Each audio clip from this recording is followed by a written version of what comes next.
नमस्कार, आप देख रहे हैं हरियाणा तक। सिरसा डेरा प्रमुख राम रहीम को 40 दिन की शनिवार को पैरोल मंजूर हुई थी। राम रहीम को 15वीं बार जो है पैरोल मिली है और आज सोमवार के दिन बॉन्ड भरने के उपरांत राम रहीम जेल से बाहर आ गए। 11:45 पर जो राम रहीम हैं उन आश्रम की 2 गाड़ियों में आए थे और बताया जा रहा है कि हनीप्रीत खुद उनको लेने आए थे। हमारे साथ जो राम रहीम के अनुयायी हैं यहाँ पर उनके दर्शन के लिए आए थे, उनसे बात करते हैं। क्या नाम है जी आपका? मेरा नाम राजवीर सिंह इंसाइजर तारानगर चूरू से राजस्थान से हूँ। अच्छा, चूरू से इतनी दूर से आए? हाँ जी, मैं दिल्ली जा रहा था। रास्ते में जब पता चला कि बाबा जी अभी डेरे से चौथे जा रहे हैं तो मैं दर्शनों के लिए रुक गया। और यूं ही गाड़ी आई तो हमारी आत्मा ने ये मान लिया कि सतगुरु हमारे साथ हैं। अच्छा, जिस तरह से उनके ऊपर आरोप है 2 शादियों के साथ रेप का है, पत्रकार छत्रपति की हत्या मामले में से उम्र कैद की सजा सीबीआई कोर्ट ने उनको दोषी मानते हुए सजा दी हुई, तो क्या आपको लगता है कि सजा उनको गलत दी गई है, सही दी गई है?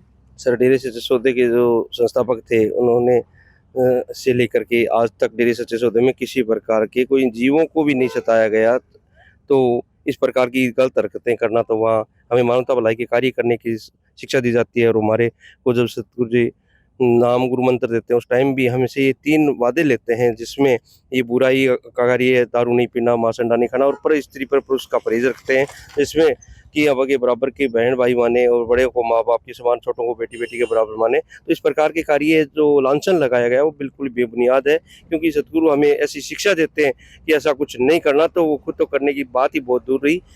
लेकिन किसी के ऊपर तो इस तरह सजा नहीं दे सकते ना कहीं तो किया होगा, उसी के हिसाब से तो सजा मिलती है। कोर्ट सबूतों के आधार पर, साक्ष्य के आधार पर। देखिए, डेरे सच्चे सौदे का इस प्रकार से जो बढ़ता हुआ कारवां था, उस कारवां लोगों को पसंद नहीं आया और उसकी एवज में गुरु जी को गलत रूप में फंसाया गया। तो आप लोग उनको दोषी नहीं मानते? बिल्कुल किसी प्रकार का दोष उन पे लागू नहीं हुआ है, न है, क्योंकि जो जिस प्रकार के उन पर आरोप लगे हैं वो आरोप बिल्कुल बेबुनियाद हैं।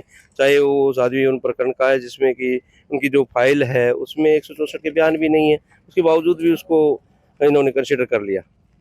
तो राम रहीम को 15वीं बार जो है पैरोल मिली है और जेल से बाहर अब वो सिरसा डेरा में 40 के 40 दिन रहेंगे। कुछ टर्म एंड कंडीशन है, वो आश्रम से बाहर नहीं जा सकते। लेकिन 25 जनवरी को राम रहीम को जो सतनाम का जयंती है उसको मनाने के लिए एक बड़ा वहाँ सिरसा में प्रोग्राम रखा गया। उसको लेकर उन्होंने पैरोल की अर्जी लगाई थी, जो पैरोल मंजूर कर दी गई। फिलहाल राम रहीम की जो पैरोल को लेकर बार बार उसको सवाल उठते हैं, लेकिन सरकार यही हवाला देती है कि नियमों को जो मैनुअल है उसके हिसाब से ही पैरोल मिलती है। हरियाणा तक के लिए रोहतक से मैं सुरेंद्र सिंह।